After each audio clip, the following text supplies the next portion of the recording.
행복하다고 외쳐라 2장. 이 책 진짜 좋아해요. 진짜 너무 큰 도움을 받았어. 2장 행복에 감염되어라. 행복해져야 한다는 의무만큼이나 과소평가되는 의무는 없을 것이다. 행복을 개발할 수 있다고 믿는 사람은 거의 없는 것 같다. 사람들은 대체로 삶을 즐길 수 있는 능력은 유전적이며 기질은 바뀔 수 없다고 생각한다. 사실 자기 자신이나 다른 사람들의 성격에 대하여 말할 때 사람들은 종종 본성이라는 단어를 사용한다. 마치 성격이란 본질적이고 불변의 것인 양 말이다. 하지만 우리는 배울 수 있고 변화할 수 있고 성장할 수 있다. 오랜 옛날 인간의 두뇌는 매우 원시적이었다. 겨우 자기 방어와 식량 획득 정도에만 사용되었기 때문이다. 하지만 자기에게 요구되는 사항이 점점 더 많아짐에 따라 뇌는 더욱 다양하게 발전될 필요가 생겼다. 이제 인간의 뇌는 엄청나게 복잡해졌다. 새로운 문명은 두뇌에 새로운 요구를 했고 인간의 뇌는 그러한 시대의 요구에 맞춰 스스로를 적응시켰다. 다양한 직업에 따른 변화에서 확인할 수 있듯 우리의 뇌는 아주 적응력이 뛰어나다. 사람에 따른 다양한 관심사는 두뇌에게 다양한 요구를 했고 그에 따라 두뇌는 그러한 독특한 관심에 부합하는 능력과 성격을 발전시켰다. 즉, 두뇌는 그것에 바라는 요구를 충족하기 위해 변화한다. 두뇌는 변한다. 두뇌는 우리가 어떻게 하냐에 따라서 바뀐다. 삶에서 어쩔 수 없이 직면해야 하는 여러 가지 상황에 따라 우리가 요청하는 다양한 활동과 동기에 따라 두뇌는 변화된다. 자, 용기를 예로 들어보자. 성공한 사람들 중 많은 수가 어렸을 때는 매우 소심했었다고 한다. 하지만 자신감 갖기, 용기를 가지라고 계속해서 자기 암시하기, 용감한 행동들 떠올리기 같은 정신적 훈련을 통하여 용기를 개발했다. 그러니까 훈련하면 변한다는 거죠. 그럼에도 불구하고 많은 사람들은 전문 직업을 갖기 위해서 수년 동안의 준비 과정이 필요하고 용기와 같은 특정한 성격은 훈련될 수 있다고 인정하면서도 삶에서 가장 소중한 행복은 우연히 얻게 되는 것이라고 강하게 믿고 있다. 그들은 삶에서 가치 있는 다른 모든 것은 끝없는 고통을 요구한다는 걸 알면서 행복은 어떤 훈련이나 연구 없이도 온다고 생각하는 것 같아요. 대부분의 불행한 사람들이 점점 불행의 습관에 접어들었어 그렇게 되었다는 사실을 사람들은 잊어버린다. 특히 젊은 시절에 불평하는 습관, 비판하는 습관, 결점을 찾거나 사소한 일에 투덜거리는 습관, 어두운 면을 찾으려는 습관에 젖어드는 것이 가장 불행한 일이다. 얼마 후에는 그 습관의 노예가 되어버리기 때문이다. 나는 과거에 종양 제거 수술을 받은 한 여성을 알고 있다. 그녀의 삶의 모든 것은 수술 당시로 거슬러 올라간다. 어떠한 화제를 꺼내든 결국에 가서 대화는 수술로 끝이 난다. 수술은 그녀가 온갖 집안일에 서투른 것에 대한 변명거리이다.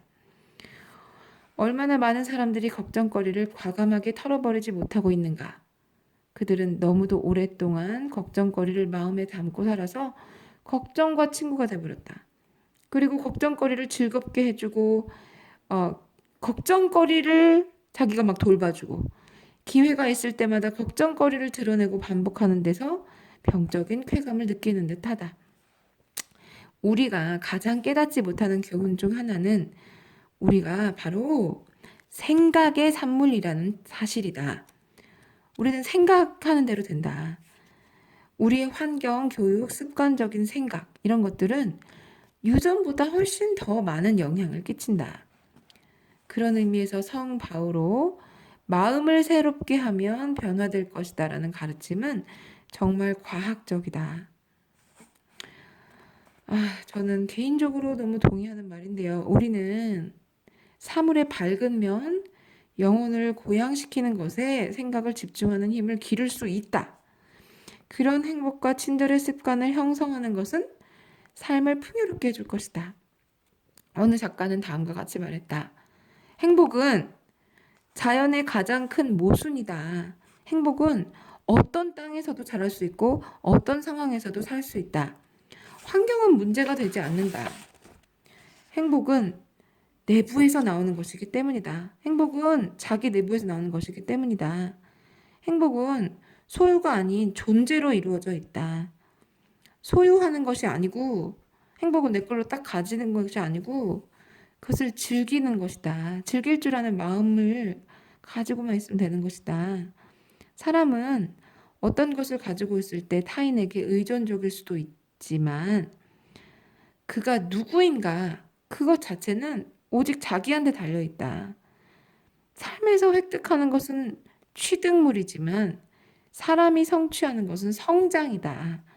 그리고 성장은 그러니까 행복도 성장의 일부다. 자기가 키워나가는 거다. 행복은 평화로운 마음에서 나오는 따뜻한 불빛이다. 행복은 평화로운 마음에서 나오는 따뜻한 불빛이다. 화형당하는 순교자도 왕이 부러워하는 행복을 가질 수 있다. 인간은 자기 행복의 창조자이다. 행복은 높은 이상과 조화를 이루는 삶의 향기이다. 행복은 손으로 만질 수 없는 것을 소유한 영혼의 기쁨이다.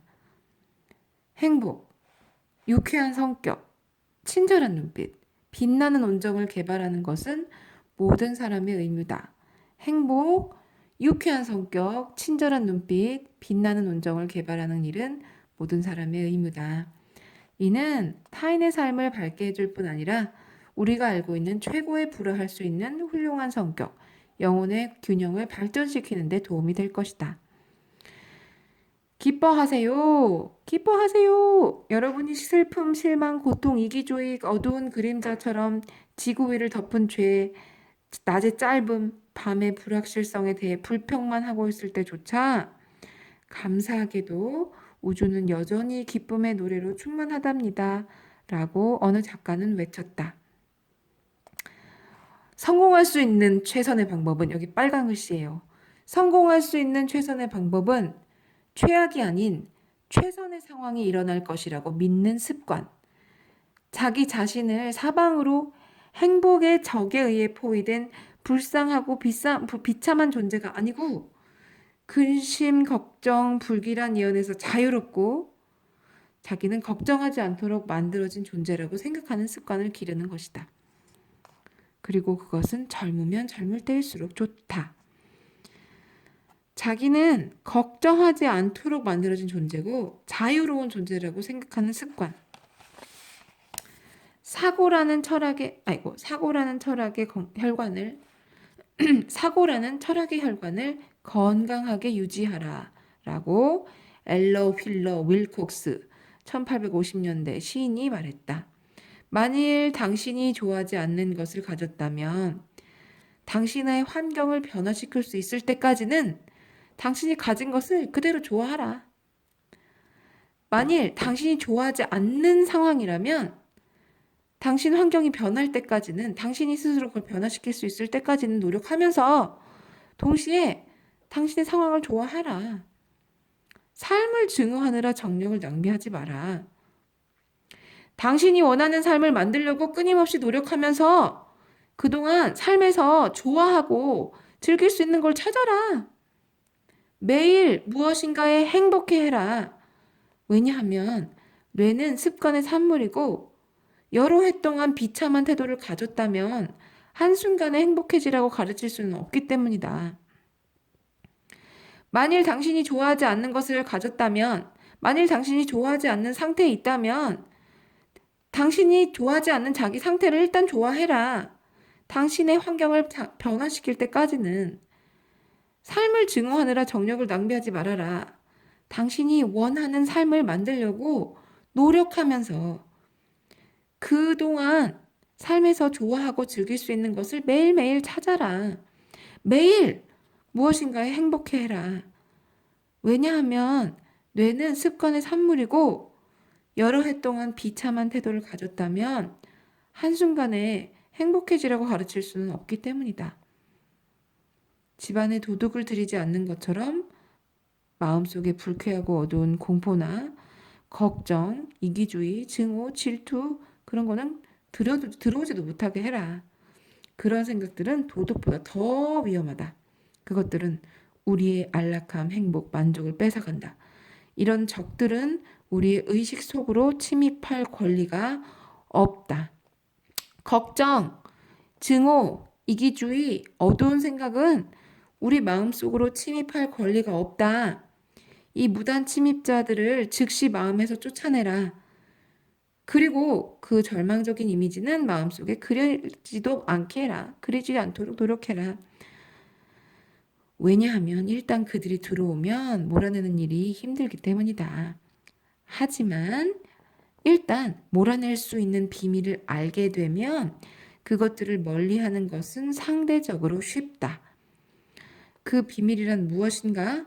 항상 슬프고 우울한 사람들은 슬프고 우울한 생각이 마음을 차지하고 있다. 반면에 행복하고 유쾌한 사람들은 그런 생각을 해서 그런 결과를 얻는 것이다. 그러니까 바깥 현실이 문제가 아니라 자기 생각이 문제다 이거죠. 우리의 마음 상태는 변화하는 것이 그리 어렵지 않은 정신적인 습관에 지나지 않는다. 이게 바꿀 수 없는 팩트가 아니고 마음의 습관이라는 얘기예요. 남편이 남북 전쟁에 참전했다가 사망하여 과부가 된 어느 할머니의 이야기가 있다. 하루는 사진을 찍기 위해 사진관에 갔다. 할머니는 카메라 앞에 평소와 같은 엄격하고 냉혹하며 가까이 하기 어려운 이웃집 아이들의 공포의 대상이 되는 표정으로 앉아 있었다. 그때 사진사가 갑자기 검은 천 밖으로 머리를 내밀더니 말했다. 눈을 조금만 더 밝게 해보세요. 할머니의 노력에도 불구하고 침울한 표정은 좀처럼 사라지지 않았다. 조금 더 기분 좋은 표정을 해보세요. 사진사는 무심하지만 자신감에 차고 명령적인 투로 말했다. 이보슈, 할머니는 날카롭게 대꾸했다. 우울한 노인네가 금세 밝은 표정을 지을 수 있고 기분이 언짢은 사람이 금세 유쾌하게 될 수 있을 것 같소? 사람이 밝아지려면 외부에서 무슨 좋은 일이 있어야 하지 않겠소? 그랬더니 사진사가 허허허 아닙니다 할머니. 그것은 마음속에 달려 있어요. 다시 한번 시도해 보세요. 사진사는 친절하게 말했다. 사진사의 목소리와 분위기에 믿음을 얻은 할머니는 다시 노력했고 이번에는 훨씬 더 나은 결과가 나왔다. 좋습니다. 바로 그겁니다. 20년은 더 젊어 보이세요. 할머니의 주름진 얼굴에 번쩍하는 빛을 비추며 사진사는 외쳤다. 할머니는 야릇한 감정을 느끼며 집으로 갔다. 남편이 죽은 후 처음 듣는 칭찬이었고 기분 좋은 기억이었다. 그러나 자신의 작은 오두막집에 도착했을 때 유리창에 비친 자기의 얼굴은 다시 우울해 보였다. 뭔가가 있을지도 모르겠어. 어디 사진이 어떻게 나왔는지 기다려보자. 할머니는 중얼거렸다. 사진이 나왔을 때 할머니는 마치 자신이 부활한 것 같았다. 얼굴에는 젊었을 때 잃어버린 활기가 살아있었다. 오랫동안 사진을 들여다보던 할머니는 분명하고 단호한 목소리로 말했다. 한번 이런 표정을 지었으니 다시 할 수 있을 거야. 할머니는 장로 위의 작은 거울에 다가가서 말했다. 미소 지어봐 캐서린. 그러자 다시 한번 얼굴이 환해졌다. 더 유쾌하게! 할머니는 스스로에게 명령했다. 그러자 조용하고 환한 미소가 얼굴에 가득 퍼졌다. 이웃들은 곧 할머니에게 나타난 변화를 알아차렸다. 할머니, 어떻게 그렇게 젊어지셨어요? 비결이 뭐죠? 모두 마음먹기에 달렸어요. 그저 밝고 유쾌한 생각을 하면 된답니다. 모든 감정은 육체를 아름답게 또는 추하게 만든다.